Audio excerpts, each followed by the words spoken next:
దైవ మర్మములు. సహోదరుడు భక్తి సింగ్ గారి అనుభవంలో దేవుడు ఆయనకు బయలుపరిచిన దైవ మర్మములు. మే 17. పాపం వలన వచ్చు జీతము మరణము. రోమా 6:23.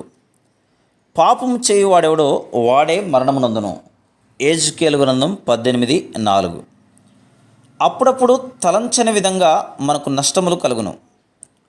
2వ రాజులు 4:38 ఒక గొప్ప కరువు వచ్చిన విషయం చదువుదుము.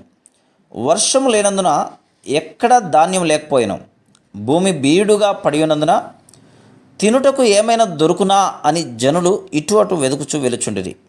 బియ్యము కానీ, కూరగాయలు కానీ, గోధుమలు కానీ వారికి లేవు. అందువలన వారు ఆకులు తిని జీవించుచుండిరి. అదే పరిస్థితి ఈ దినములలో కూడా ప్రపంచంలో ఉన్నది. ఒకవైపు ఈ లోకపు విద్య, ఐశ్వర్యము, వారు సాధించిన గొప్ప విషయములపై ప్రజలు గర్వించుచున్నారు. మరి ఒక వైపున పాప నిలయములందు పడి అశుద్ధత, మలినములతో కురులిపోతున్నారు. ఎంతెంత సమయం సినిమాలు, చెడు స్థలములలో గడుపుచున్నారు. ఎక్కడికి వెళ్ళినా చెడు పుస్తకములు తమతోనే తీసుకుని వెలుచు వాటిని చదువుటకు ఎంతో సమయమును వ్యర్థం చేయుచున్నారు. 2వ రాజుల గ్రంథం 4:39 మనుషులు కూర ఆకులను ఏరుటకై అడవిలోనికి వెళ్ళినప్పుడు వారు వెర్రి ద్రాక్ష తీగలను చూచి వాటి ఆకులను తెంచి పెద్ద కుండలో వేసి వండుచు మనకి ఈరోజు మంచి భోజనం దొరికింది అని చెప్పుకొనుచుండిరి.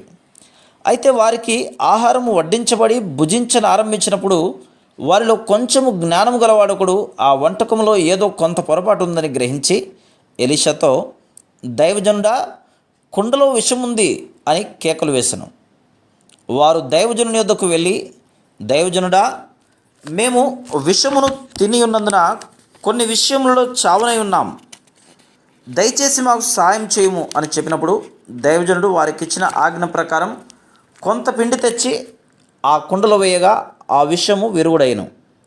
యేసుక్రీస్తు ప్రభు, జీవాహారము నేనే, నన్ను భుజించడం ద్వారా మీరెల్లప్పుడూ జీవించగలరు అని చెప్పాను. నీ జీవితంలో పాపం వలన కలిగిన విషమునకు విరుగుడుగానున్న ఆహారము ఇది ఒకటే. Praise the lord.